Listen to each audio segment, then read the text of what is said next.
Ako živite u Hrvatskoj ili nekoj od susjednih zemalja, Vukovar vam je vjerojatno poznat kao simbol ratnog stradanja. No, koliko znate o njemu mimo ratnog konteksta? Koliko uistinu poznajete ovaj grad? Moje ime je Tomislav i kao turistički vodič povešću vas u otkrivanje nekih poznatih i nekih skrivenih kutaka ovog povijesnog grada na Dunavu.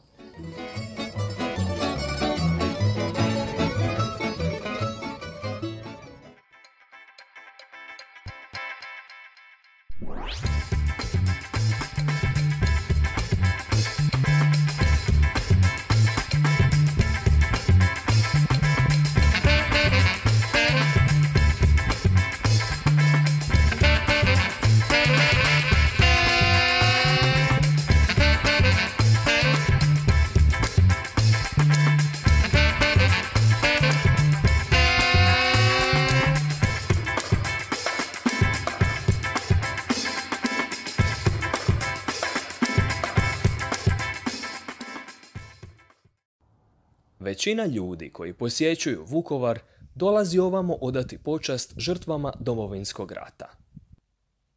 Mjesta stradanja nedvojbeno su glavni motiv dolaska u ovaj grad.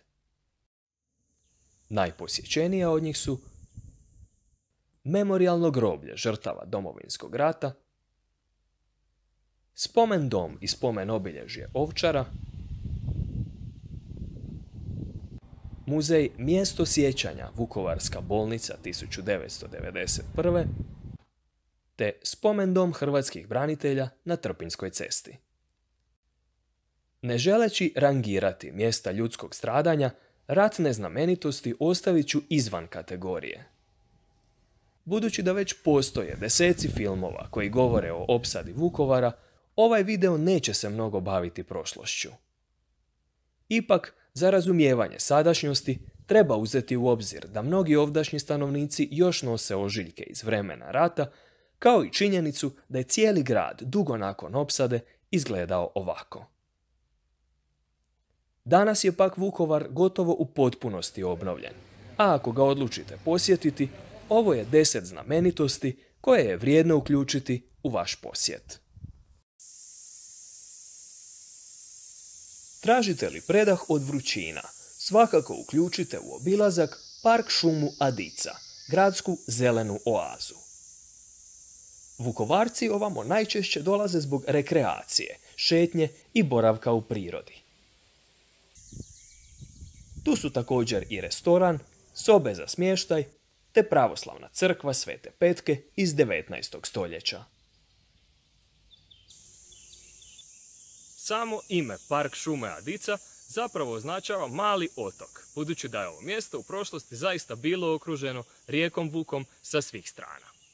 A mi ćemo sada zajedno poći samo na otok, Vukovarsku Adu. Vukovarska Ada je riječni otok na Dunavu. Oživljava u ljetnim mjesecima, a nudi lijepu pješčanu plažu s nezaboravnim pogledom na Vukovar. Adu uređuju i do nje čamcima prevoze vukovarski ribiči, i to s polaskom iz samog središta grada. Ada je također jedno od mjesta gdje se ljeti prikazuju filmovi u sklopu poznatog Vukovar Film Festivala. Ta je manifestacija osobito zanimljiva ljubiteljima europskih filmova, budući da se na festivalu natječu samo filmovi iz zemalja koje imaju izlaz na Dunav. Uz filmove na otvorenom, festival naravno prati i bogat popratni program.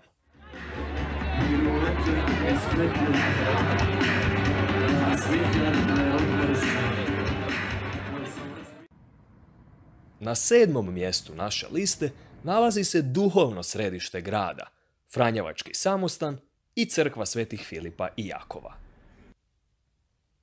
Franjevački kompleks potječe iz 18. stoljeća, a smješten je na brijegu iznad Dunava, nedaleko od središta grada.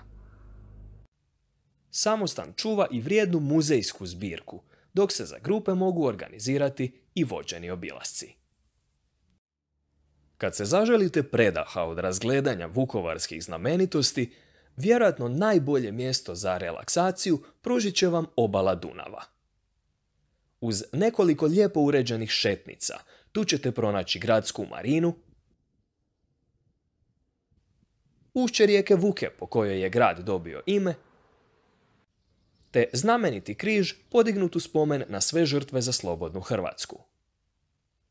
Budući da je kamen za opremanje tog križa dopremljen iz istarskog Kanfanara te dalmatinskog otoka Brača, možemo reći da on na neki način povezuje cijelu Hrvatsku.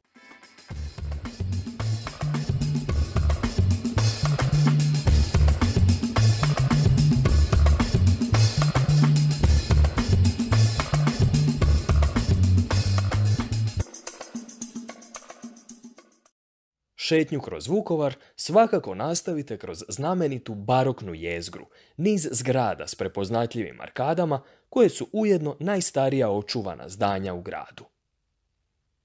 Nedaleko od ovog mjesta počinje i pješačka zona, gdje možete predahnuti na nekoj od terasa uz kavu ili lokalno pivo, te pronaći suvenir za uspomenu na vaš boravak. Vjerojatno najpoznatiji vukovarski suvenir je vučedolska golubica. Originalna golubica najvjerojatnije je služila kao kultna posuda, a stara je više od 5000 godina. Pronađena je na arheološkom lokalitetu Vučedol, nizvodno od Vukovara. Na tome mjestu danas je smješten Muzej vučedolske kulture, s atraktivno uređenim postavom koji svjedoči o bogatoj kulturi koja je tu cvala u vremenu prapovijesti.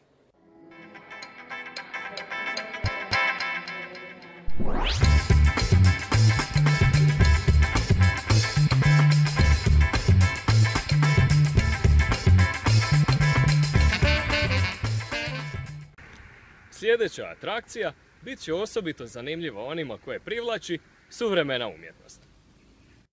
To su zidni murali i trodimenzionalne slike koje možete pronaći na raznim lokacijama u gradu.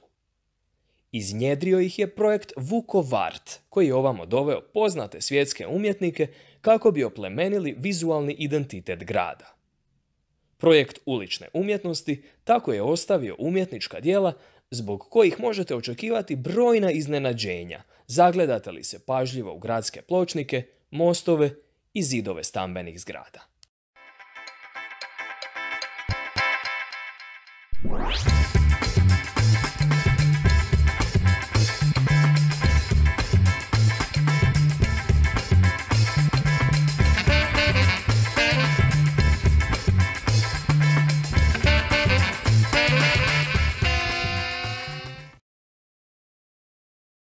Na drugom mjestu ove liste nalazi se dvorac Elc, koji je sve do 1945.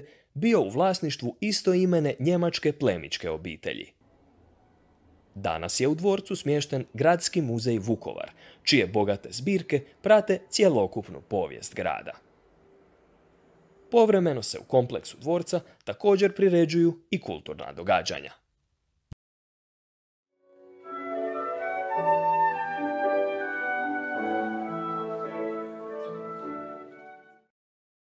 Pred sam kraj, nakon što ste upoznali većinu gradskih znamenitosti, vrijeme je da ih pogledate iz druge perspektive, one ptičje. Na prvom mjestu naše liste nalazi se vjerojatno najpoznatiji simbol grada, vukovarski vodotoranj. Visok 50 metara i nedavno obnovljen, ponudit će vam vidik koji ćete dugo pamtiti. Iako je u ratu oštećen s više od 600 projektila, vodotoranj se ipak nije srušio, nego je postao simbol otpora. Kao i sam Vukovar, usprkos ožiljcima koji su još vidljivi, vodotoranj i dalje stoji ponosno. On je tako više od znamenitosti. On je simbol nade koji Vukovarcima nagovještava sretniju budućnost.